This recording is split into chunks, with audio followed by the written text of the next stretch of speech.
چی داری؟ نباید بگم که. چرا؟ نمیشه. تو چی داری؟ کاغذ سفید. چرا چی ننوشتی؟ تو چی داری می‌نویسی؟ سوال. سوالا چیه؟ راجع به شما. از شما راجع به نسل شما. تو داری از چت جی پی تی کمک چی میگیری؟ میشه ماما؟ فکر کردی من کمکم خرم؟ میکنه خب. چه کمکی میخواد بکنه؟ خیلی کمک. من الان سوالای زنگ خیلی می‌زنم به جنجالی. دوستان. سوالای خیلی جنجالی بهت میگه. الو بچه‌ها چی بپرسم ازشون از این دهه 80 گودزیلایی؟ این اسمه؟ پس چی؟ چرا این مدل چطوری میگی؟ شما به ما میگین که شما پیرین و شما کی گفتم؟ فلانی؟ شما خودتون همیشه میگین ما نسل سوخته ایم. ما کی گفتیم؟ همیشه. اصلا تازه همینطور. دعوام میکنین که نه ما سوختیم ما.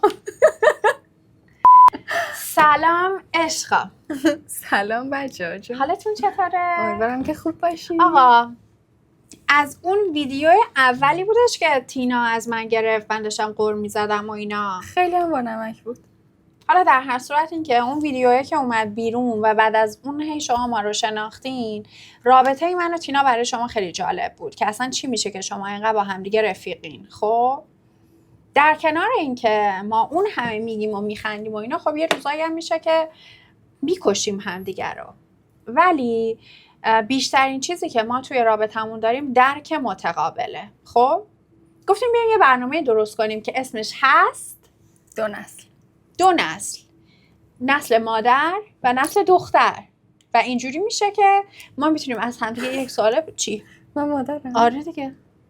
تو چرا؟ یه جوری اومدی خودتو تو اینستاگرام نشون دادی که این بچه شیطونه اینه، ولخرجه اینه، منم خانومم نشستم هیچ کاری نمیکنم و فلان. چه الکی میگی؟ شما اینو دیدین؟ بله دست به نخ توی دیگه. میان کامنت میکنن که وای تینا جون پولو تینا جون میده، سحر جون خرج میکنه.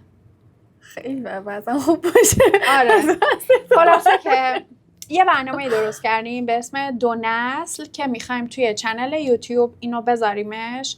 سوالهایی که تینا از من میپرسه و من نمیدونم اون سوالا چی هستش، فقط یه منبع اصلی میذاریم که مثلا راجع به دهه 60 و دهه 80، راجع به رابطه عاطفی، راجع به خانواده، راجع به هر چیزی، ما اون سرتیترش رو مشخص میکنیم و بعد از اون میریم یه سوالایی پیدا میکنیم که از هم دیگه سوال بپرسیم تا بهتون نشون بدیم که ما هم بسیار زیاد با همدیگه اختلاف داریم، اختلاف نظر داریم، ولی کاری که میکنیم اینه که همدیگه رو درک میکنیم، به همدیگه فشار نمیاریم و این میشه که رابطمون خیلی بهتر میشه. اما اگر که شما هم سوالی دارین میتونین سوالاتون رو برای ما بفرستین و ما اینجا بهش میرسیم. این برنامه قراره که خیلی بزرگ بشه و شاید با یه آدمایی همسن و سالای تینا، همسن و سالای من نشستیم و راجع به همه چی حرف زدیم. اگه بپرسید چرا طلاق گرفتی و چی شد طلاق گرفتی و دوست پسر داری و فلانی و اینا، من این میزو ترک میکنم. تا یه جاهایی میتونیم به چالش بکشیمش ولی نه تا اونجا. آره. ماچ بهتون. خیلی ممنونم که به ما توجه میکنید.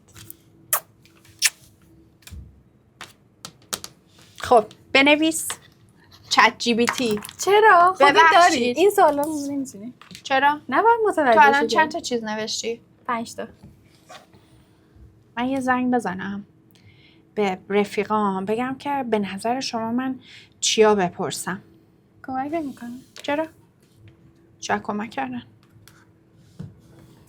من برم تا شما به سوالات میرسید. بفرمایید.